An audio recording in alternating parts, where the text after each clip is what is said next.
자, 그럼 이제 14차 시를 시작을 하도록 하겠습니다. 14차 시는 스포츠와 사회화에 관련된 내용 중에서 조금 전에 이제 13차 시에 있었던 내용을 이어서 스포츠를 통한 사회화에 대해서 말씀을 드리도록 하겠습니다.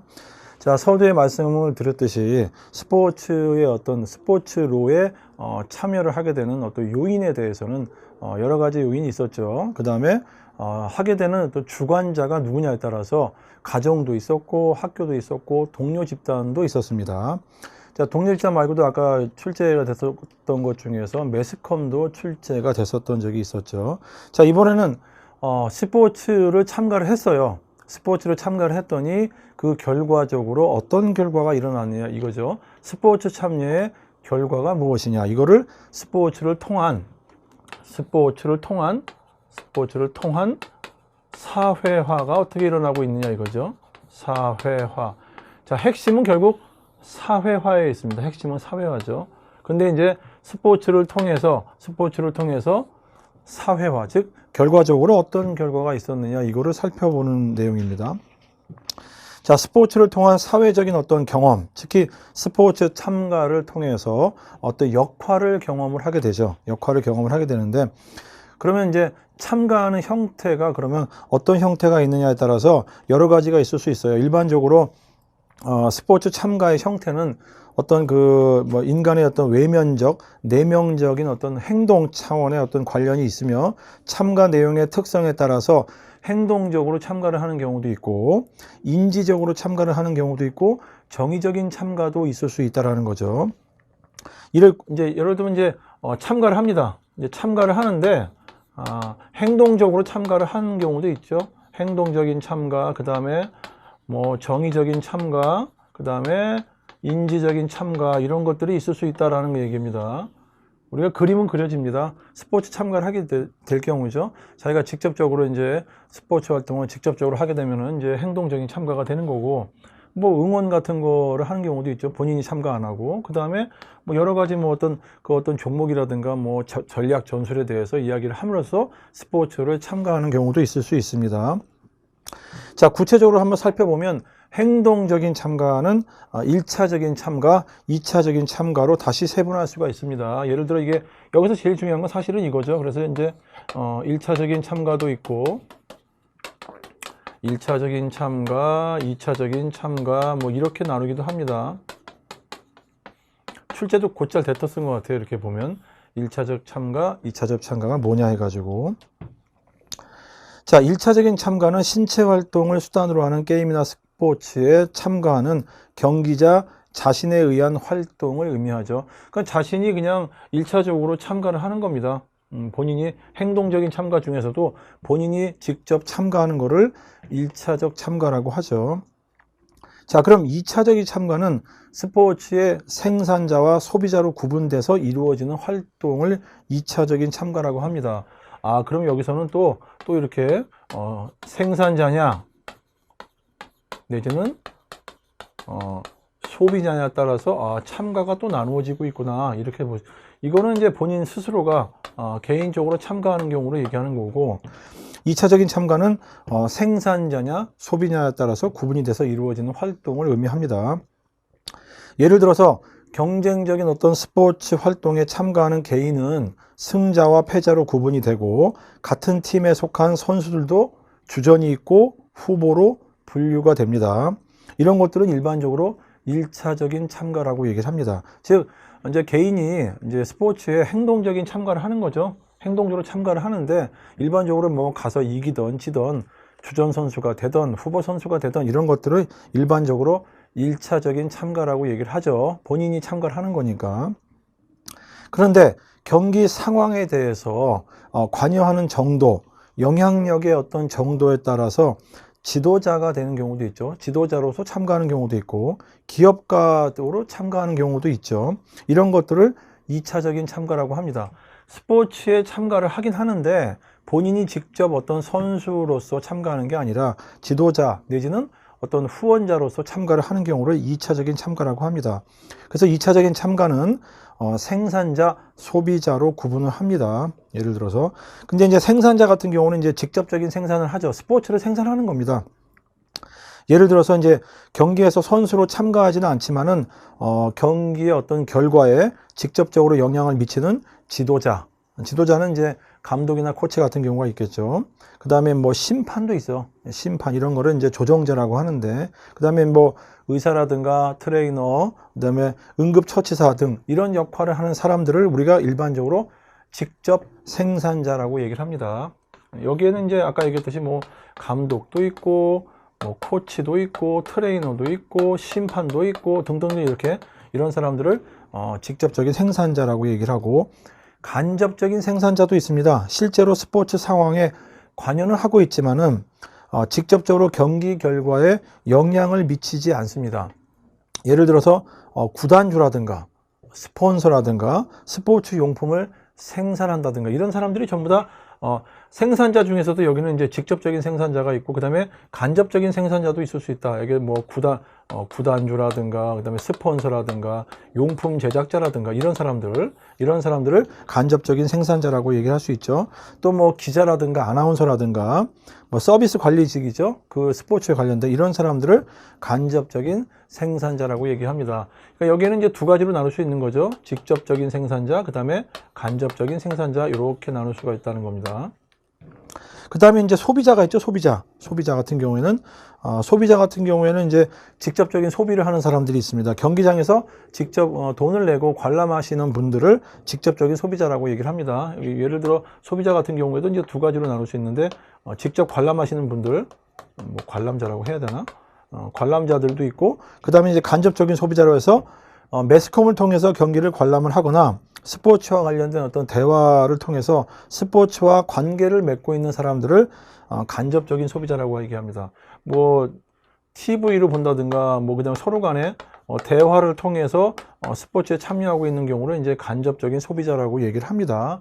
자, 이렇게 그동안 이제 시험 문제 좀 나왔던 것들이 있어요. 스포츠를 통한 사회화가 워낙 좀 중요도가 있는데, 그 중에서도 참가의 형태가 이렇게 기본적으로 세 가지로 나눠져 있는데, 행동적인 참가도 있고, 정의적인 참가도 있고, 인지적인 참가도 있더라. 그런데 거기에 중에서도 행동적인 참가는 1차적인 참가, 즉 개인이 직접적으로 선수가 되거나 뭐 주전 선수가 되든 후보 선수가 되든 이렇게 직접적으로 참가를 하는 경우가 있죠. 자, 그런데 2차적인 참가도 있더라. 2차적인 참가는 거기에서 생산자와 소비자로 구분이 되는데, 생산자는 스포츠를 생산해내는 사람들입니다. 직접적으로 관련이 좀 있죠. 감독이라든가 코치라든가 뭐 구단주라든가 이런 사람들이 있고, 소비자 같은 경우는 참가를 하고 있는데 뭐 보는 사람들이죠. 쉽게 얘기해서 관람자라든가 뭐 TV를 보는 사람도 마찬가지입니다. 이런 사람들, 특히 이제 시험 문제가 이런 게 나온 적이 있어요. 어떤 두 사람이 대화를 나눕니다. 스포츠에 대해서 이런저런 대화를 나누면서 이야기를 합니다. 근데 이 이야기를 나누고 있는 와중에서 스포츠에 참가하고 있는 형태가 무엇냐라고 물어보는 시험 문제가 있었어요. 근데 시험 문제가 여기까지 갔었습니다. 소비자 중에서도 간접적인, 직접적인 어떤 경기장에 가서 관람하는 게 아니라 집에서 TV를 보거나 내지는 TV를 보면서 서로 간에 이야기를 많이 합니다. 우리가 일반적으로 우리가 많은 국민들이 TV를 보죠. 국가대표가 어떤 A매치 시합을 하게 되면 집에서 TV를 봅니다. TV 보면서 대화를 많이 나누게 되죠. 자, 이런 경우에도 스포츠에 참가를 하고 있다라고 얘기를 하는 거예요. 그런데 그런 경우에는 소비자의 입장에서도, 특히 간접적인 소비자의 입장에서 2차적으로 참여를 하고 있다. 그런데 이것도 행동적인 참가라는 거예요. 요게 중요한 겁니다. 요게 집에서 가만히 텔레비전 보면서 참가하고 있는데 이게 무슨 행동적이나, 여기에서 분류가 되는 겁니다. 1차적이고 2차적이다. 2차적인 것 중에서도 생산자가 아니라 소비자에 들어가고, 소비자 중에서도 직접적인 소비자가 아니라 간접적인 소비자에 들어가더라 라고 해서 여기에 시험 문제가 나온 적이 있었습니다. 꼭 좀 챙겨주시기 바랍니다.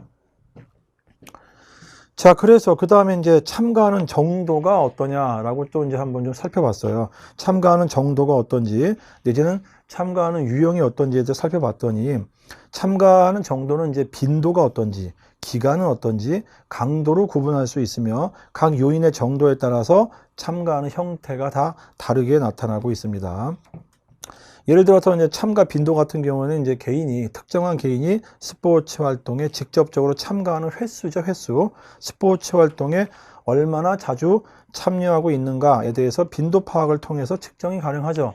일반적으로 여러분들 스포츠를 즐기고 있는 사람들이라면 일주일에 몇 번 정도 참여하고 있는지 그 빈도를 세는 겁니다. 뭐 일주일에 나는 3번만 간다.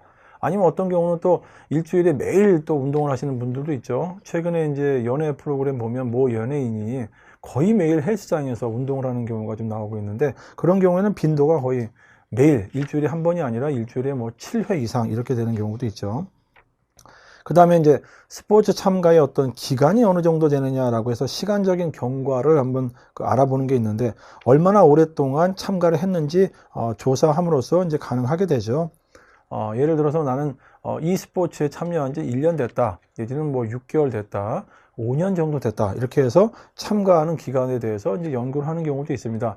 일반적으로 이제 5년 이상 주기적으로 일주일에 3회 이상, 5년 이상, 특히 6개월 이상을 꾸준히 했을 경우에는 이 어느 정도 이 스포츠에 대해서 깊이 있게 참여를 하고 있다라고 말할 수도 있겠습니다. 또 이제 주기적인 참가는 일정한 간격을 유지하면서 지속적으로 스포츠 활동에 참여를 하고 있다라는 것들에 대해서 주기적인 참가도 있고, 또 이제 이런 것도 있어요. 일탈적인 참가냐, 뭐 1차적인 뭐 참가 형태 중에서도 2차적인 뭐 일탈 참가냐고 해서 이렇게 구분하는 경우도 있다고 합니다. 근데 이게 별렇게 큰 중요한 건 아니고, 일반적으로 참가하는 정도가 어떤지, 유형은 어떤지에 대해서 이런 것들이 좀 있구나라고 이 정도만 알아두시면 되고, 참가하는 수준이 어떠냐에 따라서 또 분류를 하기도 합니다. 스포츠 참가의 수준은 조직적인 스포츠 참가도 있고 비조직적인 스포츠 참가도 구분할 수가 있다. 조직적인 스포츠 참가라는 거는 이제 역할학습이라든가 수행 결과에 초점을 두고 스포츠를 이제 경험하는, 이제 구조적으로 안정된 활동을 조직적인 스포츠 참여라고 얘기를 합니다. 뭐 팀이나 개인의 승리를 목표로 하고 팀의 위상을 높이기 위해서 노력을 하게 되죠, 일반적으로. 자, 그런 것들이 있고, 비조직적인 스포츠 활동 참가는 이제 만족이나 기쁨을 얻을 수 있도록 뭐 구성원들 간의 어떤 그 소통과 교감 활동을 위해서 비조직적으로 참가하는 경우도 있죠. 이런 경우도 있고. 그 다음에 이제 스포츠 참여와 역할 사회화가 있죠. 역할 사회화는 이제 스포츠 역할을 통해서 사회화의 어떤 그 단계를 거치는데, 그 중에서 이제 일반적으로 이제 처음에 어떤 그 예상하는 단계가 있다가 공식적인 단계가 있고 또 비공식적인 단계, 그 다음에 개인적인 단계로서 이렇게 단계별로 역할에 따른 사회화 과정도 있을 수 있다. 뭐 이런 것들도 있습니다. 스포츠를 통한 사회적인 가치가 습득이 되는데, 그 중에서는 이제 가치 반영 및 전달 체계라고 해서 스포츠는 사회적인 어떤 상황, 신념, 규범, 가치라든가 태도라든가 어떤 심미감, 인지적인 경험 등을 내면화시킴으로써 전체 사회를 지배하고 있는 그런 가치를 전달하는 사회제도의 역할을 수행을 한다.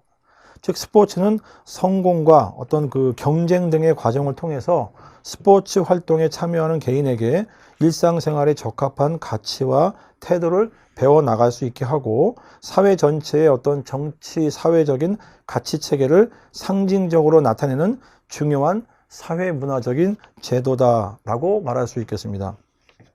그리고 이제 그 스포츠를 통한 사회적인 가치 습득 중에서 또 두 번째로 스포츠 참여와 가치를 통한 사회화도 있을 수가 있겠죠.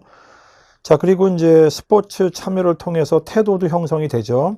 태도 형성이 되죠. 특히 이제 정서 순화 기능에 의해서도 태도가 형성이 되고, 또 모방에 의해서도 태도 형성이 되죠. 그 다음에 입장 변화에 의해서 태도 형성이 되고, 특정한 조건에 의해서도 태도 형성이 되고 있습니다. 그 다음에 이제 우리가 알고 있는 이제 다른 사람의 어떤 동조 행동에 의해서도 태도 형성이 되고 있다라고 합니다.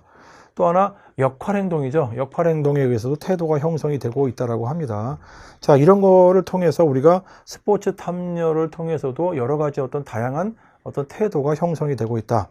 이런 걸 좀 알아두시고, 또 하나는 스포츠 사회화, 그 다음에 스포츠 경기의 가치 성향에 대해서 좀 알아보겠습니다. 먼저 경기에 대한 태도. 자, 우리가 이제 스포츠 참여를 하게 되면 경기에 대해서 이제 우리가 갖고 있는 어떤 그 주관적인 태도가 있는데, 그 주관적인 태도 중에 하나가 공정이라는 게 있습니다. 공정.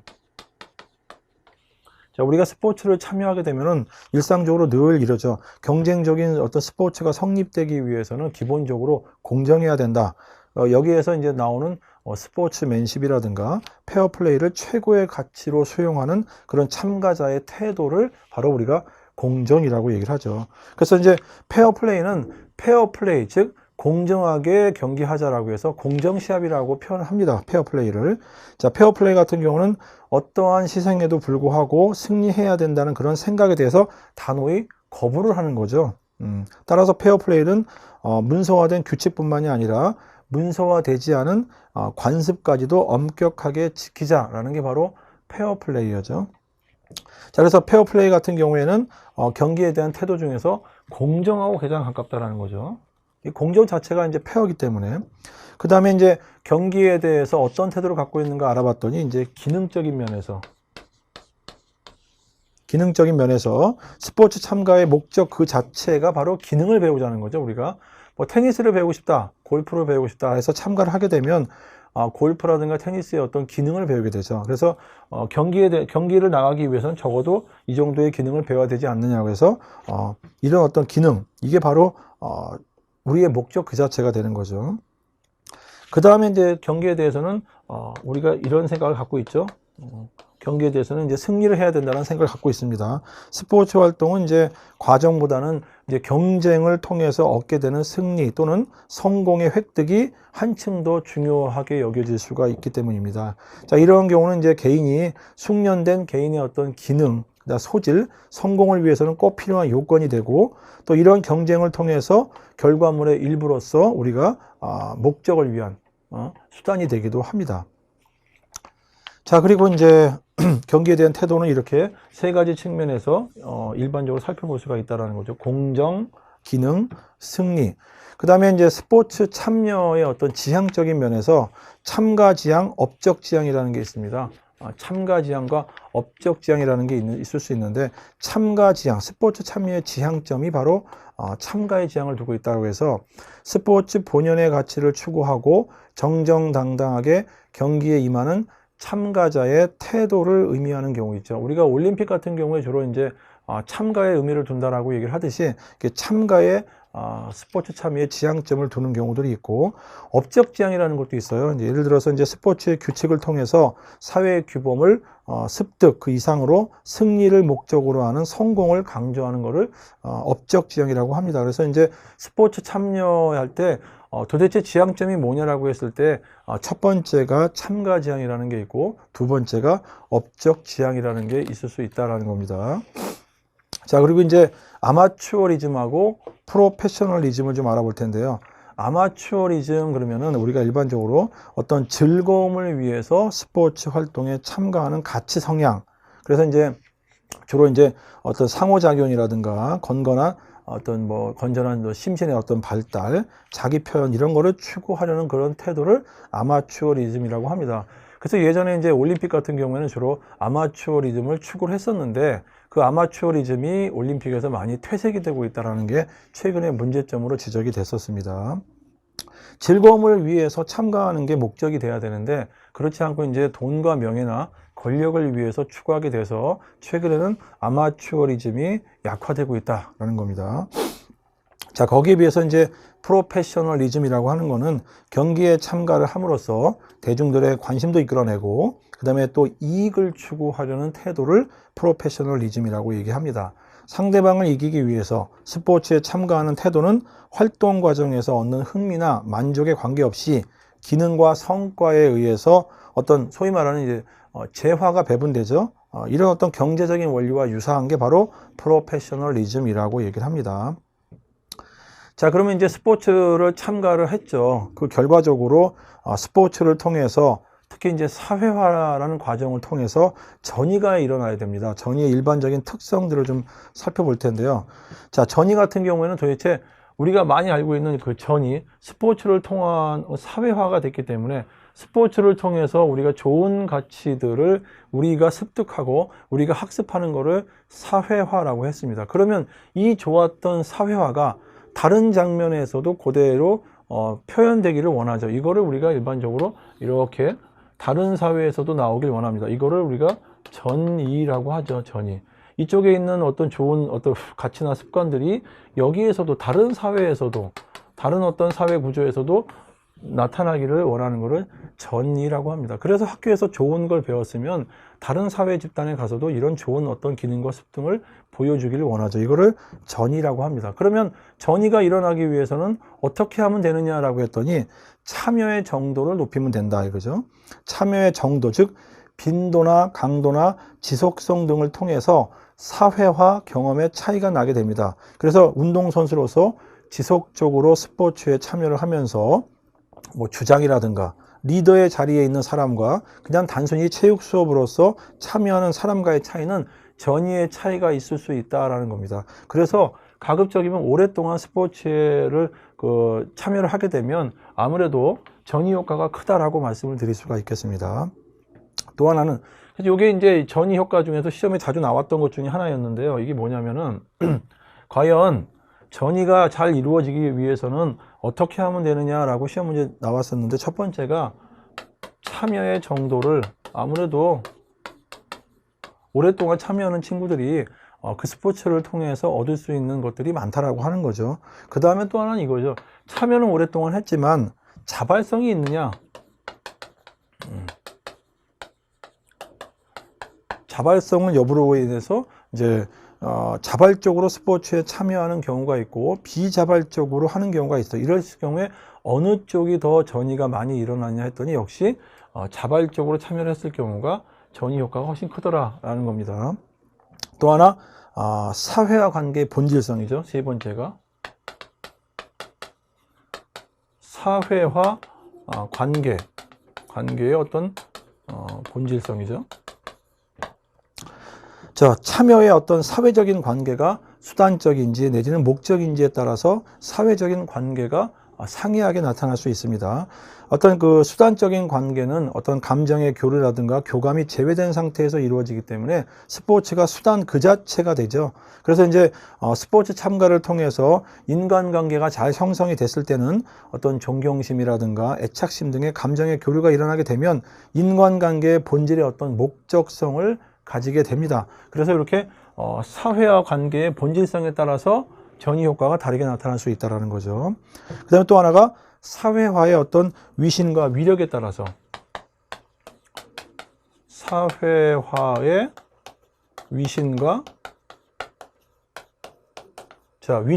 위신과 위력에 따라서, 즉 사회화에 있어서 위신과 위력이라는 것은 영향력이 있는 사람, 그 다음에 그렇지 못한 사람보다도 사회화에 큰 영향을 미치고 있더라라는 거죠. 같은 학급의 동료보다는 직접적으로 운동수행에 영향을 주는 코치나 지도자의 어떤 그 영향력이 더 크다라고 말씀드릴 수가 있다는 겁니다. 그래서 이제 가급적이면 그런 사회화의 위신과 위력에 따라서 더 큰 위신과 위력을 가진 사람들에 의해서 학습이 되게 되면 전이 효과가 크다라는 말씀을 드릴 수가 있겠습니다. 그 다음에 참가의 개인적인 사회적 특성, 마지막으로 참가를 했는데 이 참가에 어떤 개인적으로나 사회적인 어떤 특성이 있을 수 있습니다. 사회적인 특성. 참가의 개인적 사회적인 특성에 따라서, 즉 그들의 어떤 사회 계층이라든가 인종, 출신 성분이라든가 민족성은 현재의 참가와 미래의 어떤 역할 전이에 영향을 미치게 됩니다. 특히 유사한 개인적 사회적 특성을 지닌 집단에서는 역할 전이가 보다 쉽게 일어나게 되지만 어떤 이질적인 특성으로 구성된 집단에서는 역할 전이에 어려움을 겪게 된다라는 말씀드립니다. 자, 이거는 또 이제 출제가 많이 됐던 것 중에 하나입니다. 그러니까 사회화라는 게 우리가 스포츠라는 걸 통해서 좋은 어떤 가치를 배울 수가 있다는 게 사회화죠. 스포츠를 통해서 뭐 예를 들어 협동심이라든가 내지는 어떤 다른 사람을 도와줄 수 있는 어떤 배려라든가 여러 가지 어떤 그 좋은 가치가 있어요. 그런 가치를 습득을 했는데 이게 전이 효과가 있어야 좋은 거죠. 전이가 큰 게 더 좋은 거죠. 그러면 어떤 경우에 전이가 크느냐라고 얘기했던 것들이 바로 이런 것들이에요. 어떤 경우에 아까 했듯이 참여의 정도가 좀 지속적이거나 많이 했을 경우에 훨씬 전이 효과가 크더라라는 거죠. 그러니까 이제 스포츠맨십을 배우려면 단기간보다는 장기간에 스포츠 참여했던 사람들이 훨씬 더 좋더라라는 얘기고, 자발성 여부가 있느냐 없느냐에 따라서도 다를 수가 있고, 사회와 관계가 본질성이 있느냐, 그 다음에 누구에 의해서 그게 학습이 됐는가에 따라서, 그 다음에 참가의 개인적으로 사회적인 특성이 비슷한 집단이냐 그렇지 않은 집단에 있었느냐에 따라서 전이에 대한 효과가 다를 수 있다라는 거 얘기하는 겁니다. 그러니까 이런 것들이 바로 전이 효과에 영향을 미칠 수 있는 것들이기 때문에 상당히 중요한 겁니다. 그래서 여러분들 요거는 꼭 좀 다시 한번 학습할 때 숙지하시고 학습하시기 바랍니다. 스포츠를 통한 사회화에 전이에 미치는 영향들입니다. 전이에 미치는 영향들이기 때문에 가급적이면은 참여 정도가 길수록 좋고, 강도가 세거나 자발성이 있으면 좋고, 그 다음에 본질적인 관계였을 때 누군가에 의해서, 특히 가급적이면 위신과 위력이 있는 사람에 의해서 영향을 받았을 때, 그 다음에 비슷한 사회적 개인적인 특성을 가진 사람들끼리 있었을 경우에 훨씬 더 전이 효과가 크더라 라는 얘기입니다. 그래서 이런 내용들을 반드시 꼭 좀 숙지를 해 주시기 바랍니다. 자, 그리고 나서 이제 스포츠를 통해서 사회화가 일어난 이후에 다시 한번 그 다음 단계로 넘어갑니다. 그 다음 단계는 이제 스포츠 탈사회화, 그 다음에 재사회화가 있죠. 탈사회화가 아까 말씀드렸듯이 그만두게 되는 거죠. 쉽게 얘기해서 스포츠 활동을 하다가 그만두게 됩니다. 그만두게 되는 경우가 여러 가지가 있죠. 뭐 아까 얘기했듯이 뭐 부상을 당하는 경우도 있고, 어떤 뭐 신체적으로나 정신적으로 충격을 받아서 그만두는 경우도 있을 수 있고, 심지어는 여러분도 아시겠지만 매스컴 봤을 겁니다. 이제 스포츠 내에서 이제 폭력 사건이 발생을 합니다. 최근에는 이제 빙상 경기 같은 경우에 이제 여성 스포츠에 대해서 이제 성폭력도 발생했던 매스컴도 있었듯이 폭력에 의해서도 탈사회화가 되는 경우도 있어요. 그런 경우도 있고, 내지는 또 이런 것도 있죠. 본인 스스로가 체력의 한계를 느껴서 그만두는 경우도 있고, 연령이 증가해서 그 종목을 수행할 수 없기 때문에 그만두는 경우도 있습니다. 특히 이제 스포츠로부터 탈락되거나 중도에 포기하거나 선수 생활을 마감하는 것을 우리가 탈사회화라고 얘기를 합니다. 그 유형도 여러 가지가 있을 수가 있는데 지금 말씀드렸듯이 그런 유형들이 있고, 근데 원인이 뭐냐? 탈사회화의 그 원인이 뭐냐고 이제 연구를 해봤어요. 특히 이제 아무래도 운동선수들이 많이 있었던 것 같아요. 일반적인 것보다는. 그랬더니 제일 먼저 탈사회화가 일어나는 원인이 뭐냐고 했더니 이거였어요. 운동 기량이 부족하다. 내지는 운동 기량이 저하됐기 때문에 그만두는 경우가 많습니다. 일반적으로. 가장 기본적인 거죠. 누구나 다 할 수 있는 거예요. 운동이 잘 안 돼요. 잘 안 되기 때문에 시합에 나가도 별 의미가 없기 때문에 운동 기량의 부족 및 저하로 인해서 탈사회화가 일어납니다. 첫 번째 원인이. 두 번째 같은 경우는 아까 얘기했듯이 부상을 했는데, 물론 이제 부상에서 바로 회복되는 경우도 있지만 부상으로 인해서 운동 수행에 제한을 받는 경우가 생깁니다. 그런 경우에는 선수 생활을 지속할 수 없기 때문에, 내지는 꼭 선수가 아니더라도 그 운동을 수행할 수 없는 경우가 생겨요. 예를 들어서 뭐 테니스 같은 경우는 테니스 엘보우라고 해서 다른 동작은 다 되는데 스트로크 동작이 안 될 경우에는 그 종목 자체가 어렵기 때문에 그만두는 경우도 있죠.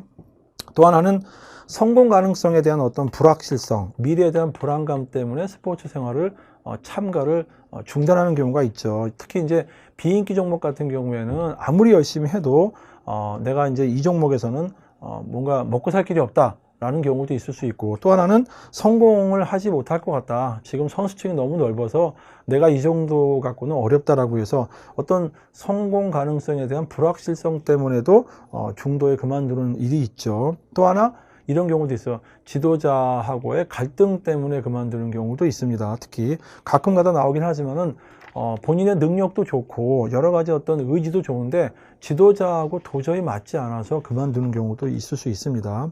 그 다음에 또 하나는 이제 본인 스스로가 그 운동에 대해서 이제 실증을 느껴서 그만두는 경우도 있죠.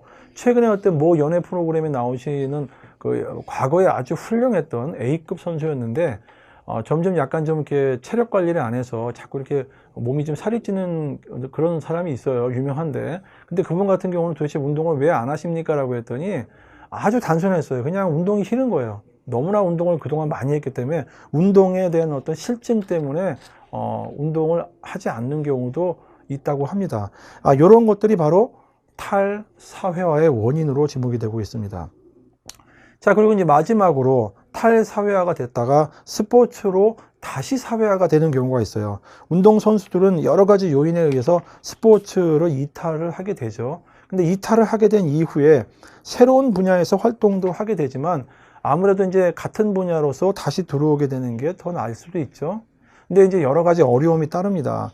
자, 그랬을 경우에 스포츠로 다시 돌아오는 경우를 스포츠로의 제4회화라고 하는데, 스포츠로의 제4회화는 조직된, 그런 조직화된 경쟁 스포츠에 참여한 개인이 스포츠로부터 탈사회화 과정을 거쳐서 사회 심리적인 적응을 경험하면서 새로운 직업 내지는 환경으로 변화하는 과정을 스포츠로의 제4회화라고 합니다. 이거는 이제 자이나 타이나 이런 거 관계없이 스포츠에서의 이탈은 여러 가지 요인이 있을 수 있으면서 연령의 구분 없이 일어나게 되죠. 그런데 이러한 변화에 대한 반응과 적응은 어떤 기대감, 만족감 이런 거를 갖게 되는 경우, 어려운 어떤 적응 문제들을 경험하게 되는 경우 여러 가지 경험에서 폭넓게 일어나고 있습니다. 그런데 이제 중요한 거는 스포츠로의 제4회화를 이해하는 데 있어서 영향을 미치는 요인이 뭘까? 과연 스포츠로의 제4회화에 영향을 미치는 요인이 뭘까 했더니 여러 가지 요인이 있을 수 있죠. 이제 환경적인 변인도 있다. 예를 들어서 성이라든가 연령이라든가 계층 및 교육의 정도에 따라서도 영향이 있고, 취업 변인도 있죠. 채용이 가능한 잠재적인 노동 소요 여부에 따라서 스포츠 이외에 취업의 기회가 있을 수도 있고, 그 다음에 정서적인 변인도 있죠. 스포츠가 개인의 어떤 자아 정체 중심부에서 차지하는 정도가 어떠냐에 따라서도 변인이 될 수 있고, 그 다음에 역할 사회화 변인, 스포츠 인간관계의 변인, 이런 것들 때문에 스포츠로의 제4회화 과정에 영향을 미치는 어떤 그 5가지 요인들이 있을 수 있다. 환경의 변인, 취업의 변인, 정서의 변인, 역할 사회화의 변인, 그 다음에 인간관계 변인에 따라서 요인을 제4회화에 대해서 설명을 해줄 수 있다는 거죠.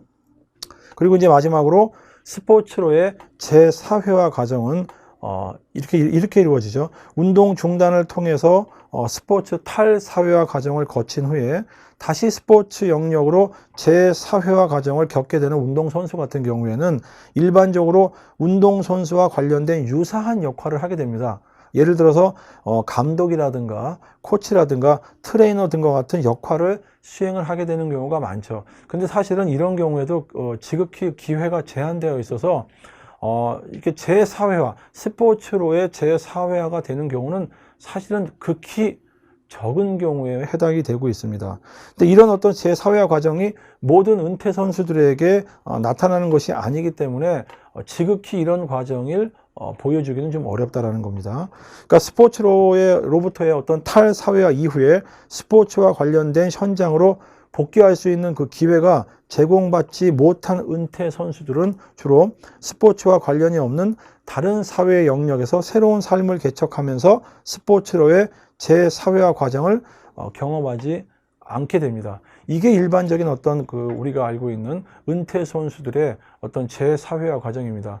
우리가 알고 있듯이 모든 운동선수가 다 성공하는 건 아니기 때문에 운동에 어떤 참여를 해서 어떤 좋은 어떤 결과로 이어지고 난 이후에 다시 이제 탈사회화 과정을 거치고 그 이후에 다시 스포츠로의 진입을 통해서 제4회화 과정을 거쳐야 되는데도 불구하고 아주 일부의 선수들이라든가 일부의 운동 경험자들만이 그런 어떤 기회가 주어지고 대다수의 어떤 운동선수들은 은퇴 이후에 다시 스포츠로의 제4회화 과정은 참 일어나기가 좀 어려운 것이 현실이라고 말씀드릴 수가 있겠습니다. 자, 지금까지 여러분들은 제가 스포츠와 사회화에 대해서 말씀을 드렸습니다. 여기에서는 스포츠 사회화가 무엇인지, 그 다음에 스포츠 사회화의 기본적인 이론으로서 사회학습 이론, 그 다음에 역할 이론, 그 다음에 준거 집단 이론을 말씀드렸습니다.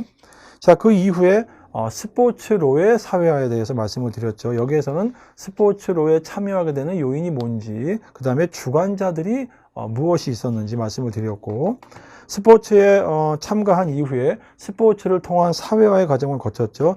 자, 스포츠를 참여한 그 사회화의 과정을 거쳤는데 여러 가지 어떤 전이 효과, 어떤 경우에 전이가 잘 되더라, 그렇지 않더라라는 거에서 학습을 했고, 스포츠를 통한 역할 사회화의 어떤 과정이 공식적인 단계, 비공식적인 단계도 있었고, 그럴 때 여러 가지 단계를 통해서 역할 사회화의 과정이 있었다라는 걸 말씀드렸고, 그 다음에 또 스포츠를 통해서 가치의 사회화도 있었고, 스포츠를 통해서 태도의 사회화도 있었다. 그 다음에 스포츠를 통해서 여러 가지 어떤 가치가 형성이 되는데, 참가 지향의 가치, 그 다음에 어떤 업적 지향의 가치, 이거 외에도 이제 공정을 강조하는 가치도 있고, 승리를 강조하는 가치도 있었습니다. 그리고 스포츠를 통한 사회화의 전이에서는, 아까 얘기했던 여러 가지 요인들은 그 스나이더라는 학자가 이야기를 했는데, 스포츠 참가의 어떤 정도가 어떤지, 그 다음에 자발성 여부가 어떤지, 그 다음에 스포츠 조직 내에서 사회적인 관계는 어떻게 이루어지고 있는지, 그 다음에 스포츠 사회 주관자의 위신과 위력, 그 다음에 개인적인 사회적인 특성에 따라서 전이의 어떤 조건이 달라지고 있다라는 걸 말씀을 드렸습니다. 그리고 마지막으로 스포츠로부터 탈사회화가 이루어지고 있죠. 탈사회화가 이루어지고 난 이후에 스포츠로의 재사회화가 다시 이루어지고 있다라고 해서 스포츠와 사회화에 대한 내용들을 살펴보았습니다. 여러분들 이쪽 그 스포츠와 사회화에 관련된 내용들은 지극히 중요한 내용들이 많았기 때문에 꼭 좀 숙지하시고 꼼꼼하게 학습하시기 바랍니다. 자, 여기까지 하고 잠시 쉬었다가 다음으로 진행을 하도록 하겠습니다.